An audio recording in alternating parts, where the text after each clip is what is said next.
Hello everyone, I'm Becky from Piece of Cake. Most of you know that I love needle turn hand applique, but I also enjoy doing machine applique every now and then. Now when I machine applique, I much prefer to turn the seam allowances under. To do that, I've found two products that make it easier. One is a washaway stitch stabilizer. The other is a fabric glue. When you put the two together, you can get beautiful turned edges on your machine applique. Give me a minute and I'll show you how. I have been using this brand of washaway stitch stabilizer. It's put out by C&T.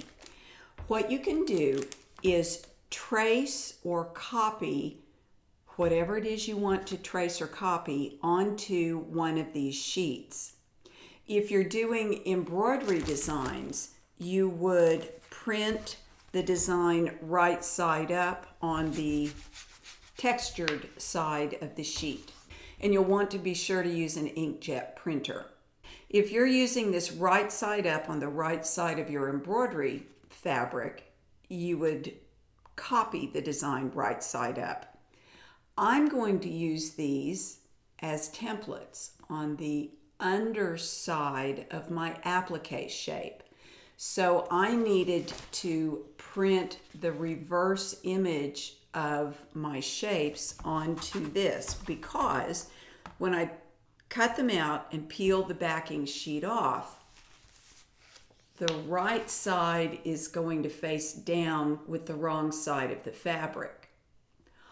This particular pattern is a mirror image, so I have petal shapes on the left and on the right that are the same. So it doesn't matter if I print this right side up or upside down, but there will be patterns where you have to pay attention to that. I just want to be clear.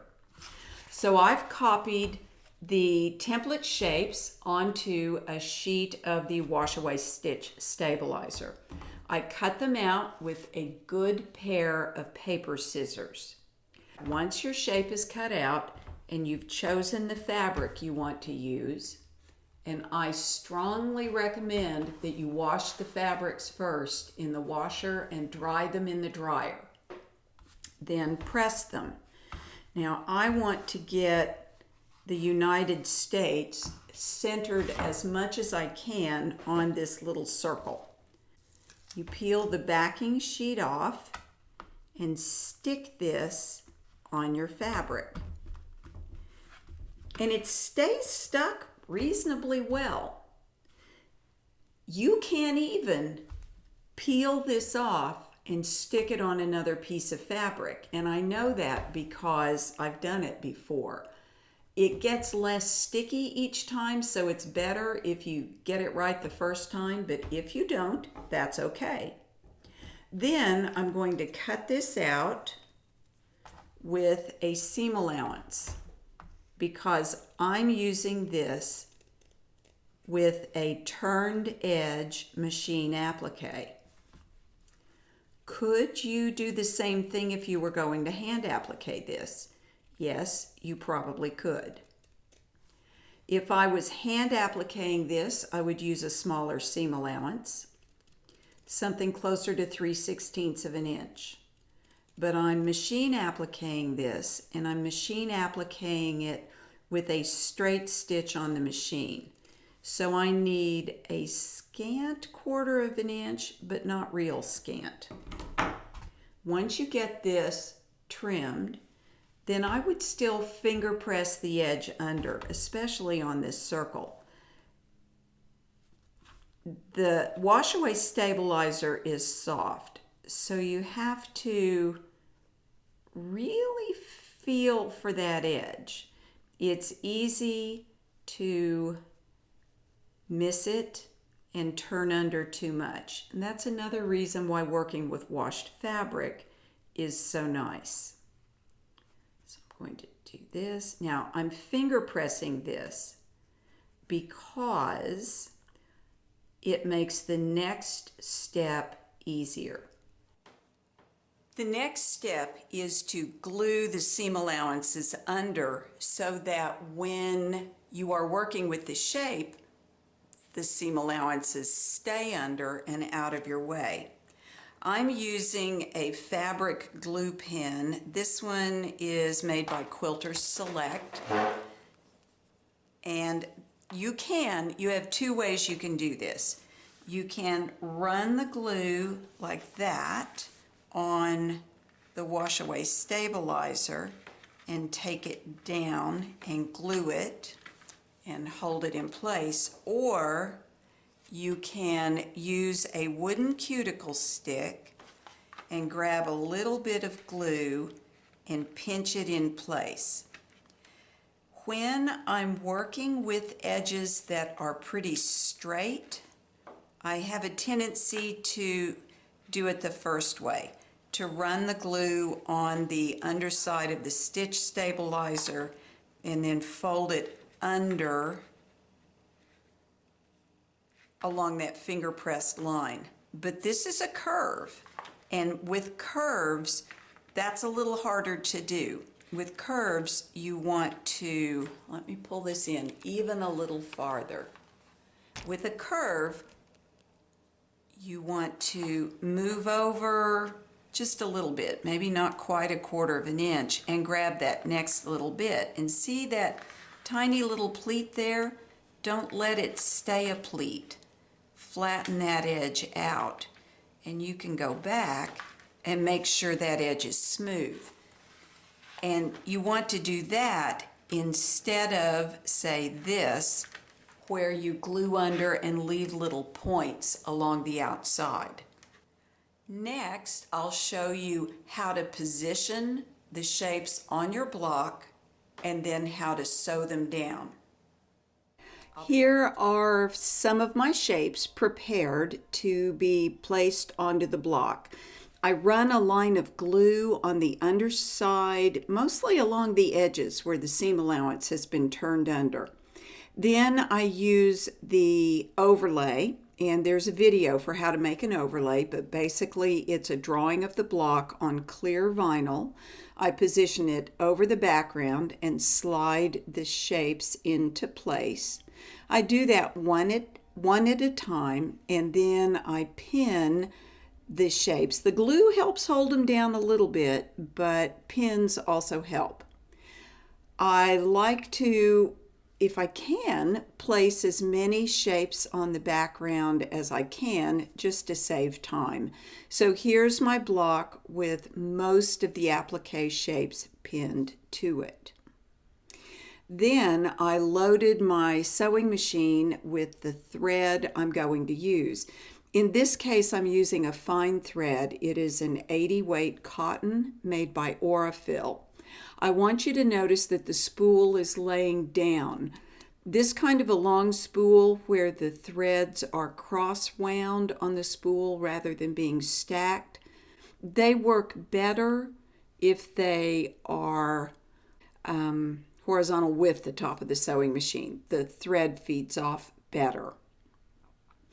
Here you can see a close-up of how I align the edge of the applique shape with the inside edge of my open-toed embroidery foot. And notice where the needle goes down.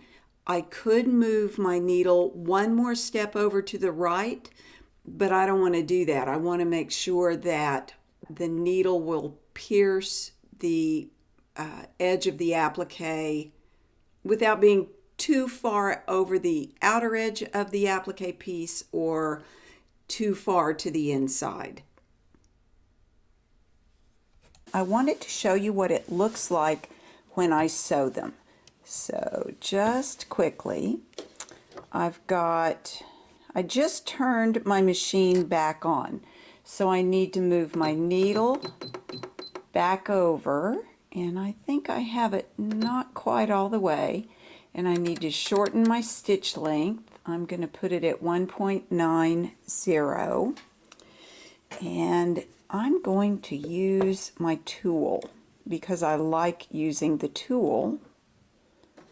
Let's see if I can do this with the camera in the way. So what I'm doing is keeping the folded edge right next to the inside edge of the right side of the open toe feed dog. And I'm using my Applique tool, the small one, to control the stitch. Well, it's not really controlling the stitch. What I'm doing is using it to hold the applique shape down and in position. But the other thing I found is that having the tool in my hand makes me sew a little slower, and I have more control. Now, as a pin gets in your way, remove the pin. I glued down my edges and that the washaway stabilizer that is on the underside of these applique shapes, that is really making it pretty easy to control these stitches. When you get on a long straightaway, you can speed up just a little bit. I still like to have my tool in hand, and you can't see it, but I'm using the knee lift with my with my right knee to gently lift the presser foot so that I can maneuver the stitch. Oh look, there's Jim, he's coming. Jim is the cat. In case you haven't met him yet, I've got to move him off of the block. Move away, Jim, move away. Okay, then you just sew, and it's as easy as that. Now, this isn't super fast, but it is a lot faster than hand applique or hand embroidery. You could, if you wanted to, use a blanket stitch at the edge. I just happen to like the straight stitch better. I don't know why I like it better, I just do. And, you know, we can all like what we like. The very fine 80 weight cotton thread is my choice for this. You could use some other fine thread, you could use a thicker thread. I think that's all I need to say about this right now. I just wanted you to see what it's like with the sewing machine going. When I get to the end here, I'm just going to turn and continue sewing up. All of these will be sewn without me breaking the thread.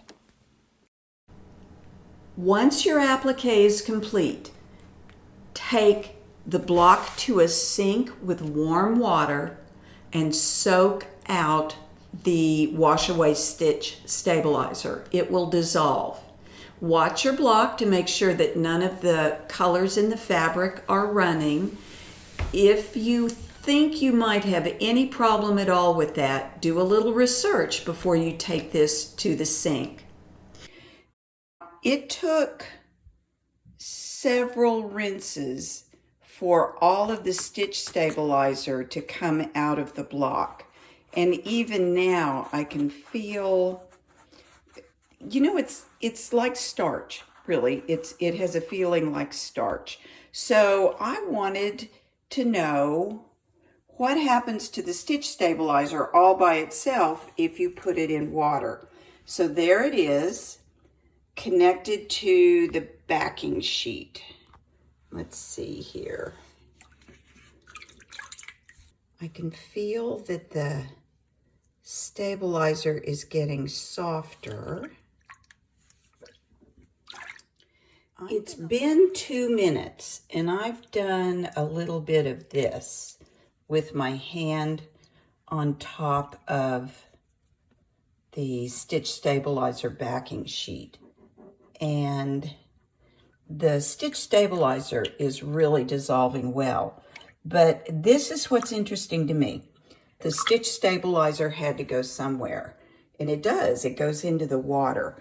So if all you're doing to rinse the stitch stabilizer out is rinse it and then pull your piece out, there's still going to be whatever this is in the fabric.